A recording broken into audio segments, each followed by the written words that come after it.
Hi, it's Nick Appleyard. I'm CEO and President of TriStar Gold, TriStar junior developer. We've got a development asset in central Brazil, which has been moved forward and growing rapidly recently, and we've just published our PFS on it.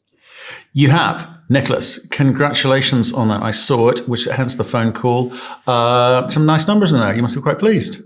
No, we're ecstatic with it. I mean, we had a scoping study in late 2018, which sort of gave a glimpse of what might be to come and how good this asset might be. But it's anyone who's done these studies knows that a PFS is an order of magnitude more detailed and a lot more real than a scoping study. So to see these numbers now in sort of black and white is really good. Well, give us a highlight with the numbers, because they think there's a few that popped out at me, but let's have your version. Okay, right. We've got our reserve. We've now got reserves for the first time. So we've got probable reserves of 1.4 million ounces at a grade of 1.1 gram per ton. We've got NPV after tax $320 million, just over $320 million, and an after tax IRR of 28%.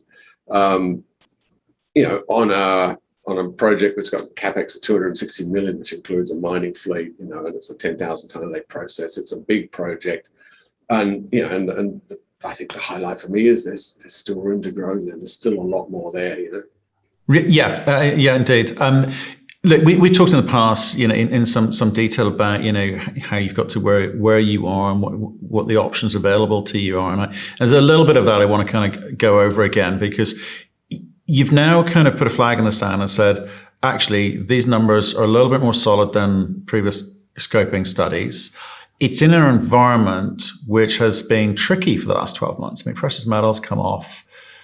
But the price hasn't come off. The equities have come off. That's the thing. But you guys have been moving sideways. So I guess that's good news. That's a win, isn't it? It doesn't feel like it, but I think you're probably right. It is. I've heard a few other people sort of analyzing, saying, we've been outperforming because we've been going sideways. But, I think in reality, it's just we've got this solid base under a sort of a large amount of gold in a high quality, status now, indicated and now proven reserves.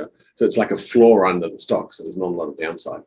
Right. Okay. You're going to be talking a lot about the detail of the PFS, and we've read it. It's great. But I don't want to do that, because you're going to talk to everyone about that.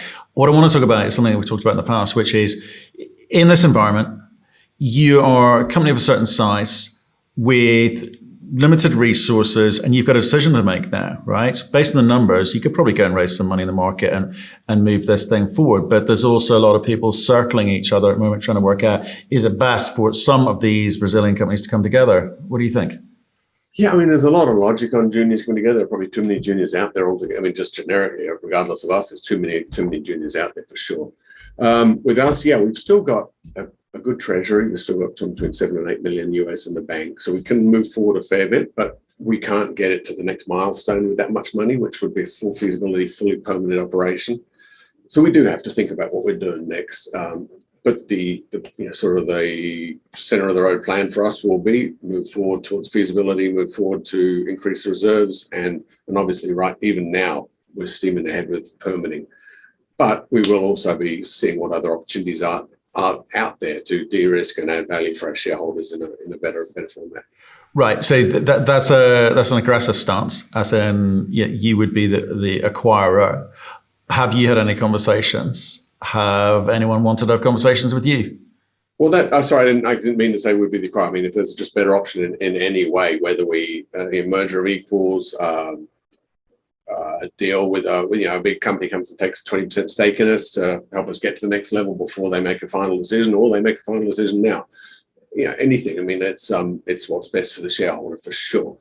I know that a lot of groups did see this PFS. They've responded to us. They're evaluating it. They're looking at it. We've got a lot of phone calls set up. So there's a lot of interest for sure. And we have seen a little bit more activity in Brazil recently with like G Mining buying Tocantinzinho just up the road from us. And some of the other big producers in Brazil are sort of seem fairly active and chatty right now. So it's all very positive, But you need to get that ball rolling, and maybe hopefully G Mining started it. So, I'm talking to them next week. I'll mention you. Yeah. No, and also actually, I'm just sort of intrigued at the way people are viewing the market, because I think there's some sense that gold's going to come back next year. Or certainly, gold's going to be pushed heavily next year by brokers and so forth. Is what I'm hearing, and we had a great conversation with a fund manager who expects more of that. But you've got the PFS. It's been hard work. You got to where you wanted to be and where you thought you'd end up, so that's good news. But guess what? It starts over again. You've got the treadmill carries on. What can we expect to be talking to you about next?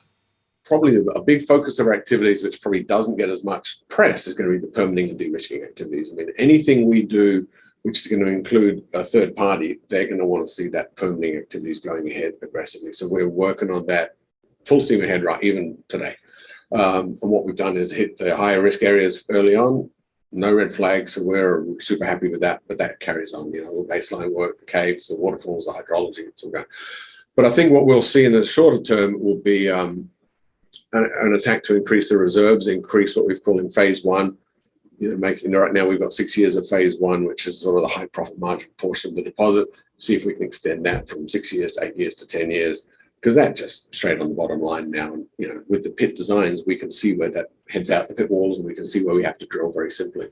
Okay, so with your kind of phase one, phase two approach, right? We talked in the past about strip ratios, and people get hung up on it a little bit. I mean, just again remind us, because I think we were talking about phase one higher strip ratio, but more profitable than phase two. Which doesn't make a lot of sense to people. So how does that work? Phase one is the higher grade area of Esperança South, so it's got a 1.3 gram a ton, and it has an all-in sustaining cost of $850 an ounce, which is $50 below life of mine. Phase two is obviously $50 higher because it's about half the deposit, and yet it's got a strip ratio of around 12-1. Phase one, but it's the high margin, high profit area, and it's the bit that we want to extend because it's when we make the most money. So, it's sort of been an issue for me to get across that message that strip ratio is one aspect of a project in a whole chain of aspects that all define profitability. So, phase one is definitely the sexy bit of this. If we can extend that 6 years out to 10 years and have 10 years mine life at 150,000 ounces a year, you've got a major project. Right now we've got 6 years at 150,000 ounces a year. And we think internally we can, show and get to that 10 years at 150, which is where we always wanted to get to. And that's what we'll be focusing on now. Okay, and with one eye on potential M&A activity, you've got to adjust your drilling. You told us how much money you've got. You've got maybe some quick win infill drilling that you can do, which looks great for shareholders. But there may be different types of drilling that you're going to do, which may be more attractive in terms of any M&A activity. So how are you playing it at the moment?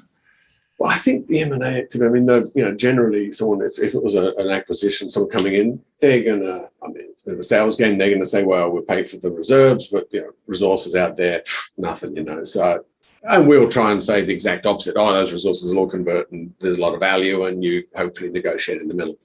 I think for me, if we were interested in being acquired like that, us drilling out reserves, adding value to the bottom line, adding ounces to the reserves, they're going to know that they have to catch up, or they've got to act quicker. Otherwise, it's just going to get more expensive. So that sort of puts the pressure on the acquirers to not just sit back and think, oh, we'll sit back and just watch their bank accounts run down until they get a bit more desperate and we can make a lower offer.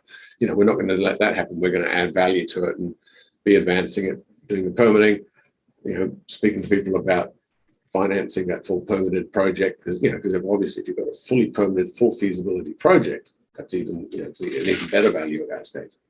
Right. Okay. And question sent in was around Royal Gold's role in this. Obviously, board seat, NSR, kind of they know what's going on. Is that? I mean, how are they playing this? Okay. We've got a good relationship with Royal Gold. I should just clarify, they, as a corporation, they don't have a board seat. Mark Histo, their COO, accepted a personal invitation, but he's still the COO of Royal Gold. But I think that's actually better that he personally selected this, accepted that invitation. I then had to ask permission. Yeah, they're very supportive. Obviously, their goal is for this to get into production as quick as possible because that's how they make their money. And what they've told us is they will be supportive of as we get to these big decision points in any way they can to help that happen. I mean, it's obviously to our benefit and their benefit. They do hold a lot of warrants. I think in reality, they would only exercise them if there was a dire need. They don't really like to hold stock in junior companies. But I think it's more their contacts and their influence. When we start looking, if we do start looking for an acquirer, they know everyone and everyone knows them. And, they would, help us with their influence, help us with their contacts and sort of open their, little black books up and help us speak to the right people to get into the right offices, for those meetings. But they wouldn't open their wallet up, just a black book. No, I don't think so, no. I mean, well, I think if we needed it, they probably would, but I don't want to get in that position where we need it. I prefer to have them as a partner rather than a piggy bank. So where we go when we're desperate for money. So.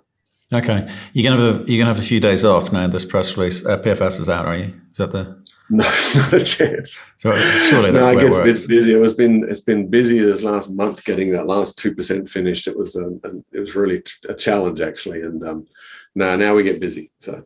Okay. Well, it was just a quick phone call. Say, well done. Nice numbers. You've got us where you've always said you told me you were going to.